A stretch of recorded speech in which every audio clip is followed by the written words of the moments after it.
Subscribe பண்ணுங்க. அப்படியே பக்கத்துல இருக்க பெல் ஐகானையும் பிரஸ் பண்ணுங்க. கும்பராசி சனி வக்ர நிவர்த்தி பலன்கள் 2024 வருகின்ற 4/11/2024 சனி பகவான் வக்ர நிவர்த்தி பெறுவது. வக்ர நிவர்த்தி பெற்றால் எதிரிகளும் பல வகையான மறைமுக எதிர்ப்புகளையும் போராடி வெற்றி பெறக்கூடிய அமைப்பில்தான் கும்பராசிக்காரர்களுடைய நிலை இருக்கிறது. கும்பராசிக்காரர்கள் 7.5 சனியில் ஜென்ம சனியில் அகப்பட்டு கொண்டு இருப்பது ஒரு பாதகம். அது மட்டும் இல்லாமல் ராகு பகவான் 2ஆம் இடத்தில் இருப்பது. பொருளாதாரத்தில் உங்களுக்கு உங்களுடைய மனநிறைவுக்கு தக்கவாறு இல்லை என்றாலும் ராகு பகவானால் ஓரளவுக்கு தாக்கு பிடிக்கின்ற அளவுக்கு வருமானம் என்பது வரலாம்.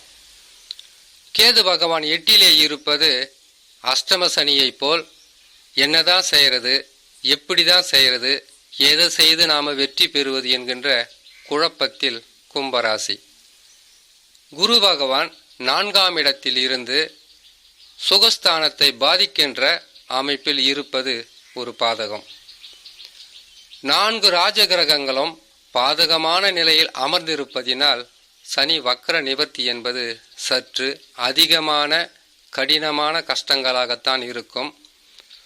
உங்களுடைய சொந்த ஜாதகத்தில் அமர்ந்திருக்கக்கூடிய கிரக அமைப்புகள் தான் இப்பொழுது உங்களை காப்பாற்ற வேண்டும். சொந்த ஜாதகத்தில் நடக்கின்ற தசாவாகப்பட்டது நல்ல நிலையில் அமர்ந்து விட்டால் ஓங்கி அடிக்கின்ற அடியை கூட தாங்கி பிடிக்கின்ற அளவிற்கு உங்களுக்கு சக்தியும் அதை போராடி வெற்றி பெறுவதற்குண்டான வழியும் கிடைத்துவிடும். தசா சரியில்லாதவர்கள் மட்டும்தான் அதிகப்படியான கஷ்ட நஷ்டங்களை சந்திக்கக்கூடிய சூழ்நிலையாக இருக்கும். 7.5 சனி வந்துவிட்டாலே நிம்மதி இருக்காது. செய்யும் தொழிலில் வருமானம் குறையும். குடும்பத்தில் ஒரு பிரச்சனை போனால் இன்னொரு பிரச்சனை என்பது மாறி மாறி வந்து கொண்டே இருக்கும். இது வயதுக்கு தக்கவாறு நடக்கும். இளம் வயதில் இருப்பவர்களுக்கு ஒரு நிலையில் பாதிப்பும், திருமணம் ஆனவர்களுக்கு ஒரு நிலையில் பாதிப்பும், வேலை செய்பவர்களுக்கு ஒரு நிலையில் பாதிப்பும், வயதானவர்களுக்கு ஒரு நிலை பாதிப்பும் மாறி மாறி கொடுத்து கொண்டே இருக்கும். காரணம், மகர ராசியில் இருப்பதினால் அனைவருக்கும் ஒரே பலன்களாக இருக்காது. தசா எந்த வழியில் இருக்கிறதோ அந்த வழியில்தான் பாதகமும் சாதகமும் கலந்தே இருக்கும். ஜென்ம சனியாக இருக்கும்போது ராகு தசா மிக கொடியது. கேது தசா வரவே கூடாது. வந்தால் குடும்பத்தை ஒரு பிரச்சனை போனால் இன்னொரு பிரச்சனை என்பது அதிகரித்து மிகவும் துன்பங்களாகவே இருக்கும். சூரிய தசா சற்று கஷ்டங்களும் கஷ்டங்களுக்கு பிறகு லாபங்களும் கொடுக்கும். ஜென்ம சனியாக இருக்கும்போது சனி தசாவும் பாதகத்தை செய்யும். செவ்வாய் தசா தேவையில்லாத பிரச்சனை, வீட்டால பிரச்சனை, நிலத்தால பிரச்சனை, உடன்பிறப்புகளால பிரச்சனை, சொந்த பந்தங்களால பிரச்சனை, இப்படி செவ்வாய் தசாவாக இருந்தால் இந்த பிரச்சனைகளை கொடுத்து கொண்டு இருக்கும். சுக்கிர தசாவாக இருந்தால் பரவாயில்லை.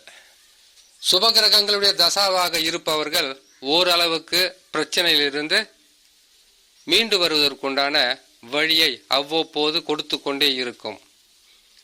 பாதக தசாவாக அமர்ந்து விட்டால் பாதகங்களுக்கு குறைவு இருக்காது.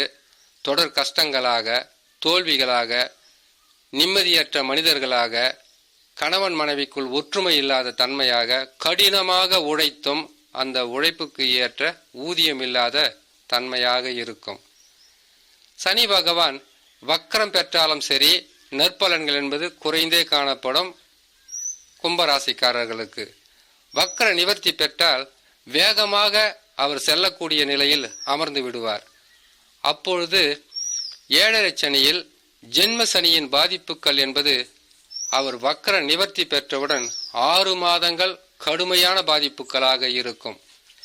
இதற்கு பரிகாரமாக செய்யக்கூடியது சனி பிரதி செய்யலாம்.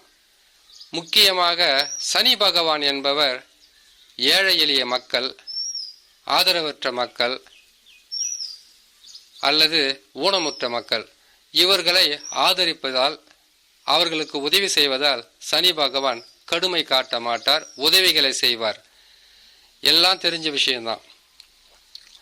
எப்பவுமே சனி பகவான் இந்த ஊனமுற்றவங்களுக்கு, ஆதரவற்றவர்களுக்கு உதவிகளை செய்யும் போது அதற்கு 10 மடங்கு மறு உதவியை செய்வது சனி பகவானின் குணம். ஆகையால் கும்பராசிக்காரர்கள் அனாதை ஆசிரமங்களுக்கு சென்று உங்களால் முடிந்த வரையில் சிறு உதவி செய்து வருவது மிகப்பெரிய ஒரு நற்பலன்களை கொடுக்கும். அது மட்டும் இல்லாமல் ஊனமுற்றவர்களுடைய ஆசிரமங்களுக்கு சென்று அவர்களுக்கு உடையோ அல்லது உணவோ அல்லது உங்களால் இயன்ற உதவியை செய்து வந்தால் பெரிதளவு பாதகம் இருக்காது. காரணம், அவர்கள் மீது யாருக்கெல்லாம் அக்கறையும் யாரெல்லாம் அவர்களுக்கு உதவிகளை செய்கிறார்களோ அவர்களுக்கு கஷ்ட நஷ்டங்களை குறைத்து, துன்பங்களை குறைத்து நற்பலன்களை செய்ய வேண்டியது சனி பகவானின் கடமையாகவே ஏற்றுக்கொள்வார். அது மட்டும் இல்லாமல் அருகில் உள்ள சிவனாலயங்களுக்கு சென்று கருவறை தீபம் ஏற்றுவது மிகப்பெரிய ஒரு நற்பலன்களாகவே உங்களுக்கு கெடு பலன்கள் குறையும். நற்பலன்கள் என்பது சனி பகவான் விலகும் போது கொடுத்தாலும் கெடு பலன்கள் குறையும், நஷ்டங்கள் குறையும், கஷ்டங்கள் உங்களை விட்டு விலகி போகும். கும்பராசிக்காரர்கள் இப்பொழுது இருக்கக்கூடிய சூழ்நிலையில் சனி பகவான் வக்ர நிவர்த்தி பெற்றால் கடுமையான கஷ்டங்களை கொடுப்பார் என்பது அறிந்த ஒன்றுதான். ஆனால் இந்த பரிகாரங்கள் மூலியமாக மனநிறைவும், செய்யும் தொழிலில் வளர்ச்சியும், குடும்பத்தில் ஏற்பட்டிருக்கக்கூடிய குழப்பமான சூழ்நிலையிலிருந்து விடுபடக்கூடிய ஒரு சூழ்நிலையை உருவாக்கி கொடுக்கும். கெட்ட நேரம்தான். ஒவ்வொரு ராசிக்காரர்களுக்கும் கெட்ட நேரம் என்பது 7 சனியாக வரும்போது, அர்த்தஷ்டம சனியாக வரும்போது, கண்டக சனியாக வரும்போது, அஷ்டம சனியாக வரும்போது சனி பகவான் அதிகப்படியான கஷ்ட நஷ்டங்களை கொடுப்பார். காரணம், நாம் நம்மளுடைய நிலையை அறியாமல் மற்றவர்களுக்கு உதவியை செய்தது, மற்றவர்களுடைய குணம் என்ன என்பது நாம் அறிந்து கொள்வதற்குண்டான ஒரு வாய்ப்பாகவே இருக்கும். நல்லவங்களாகவே இருந்தாலும் கெட்ட நேரங்களில் நம்மளுடன் இல்லாதவர்கள் நல்ல நேரத்தில் நம்மளுடன் இருக்க தகுதியற்றவர்களாக மாறிவிடுவார்கள்.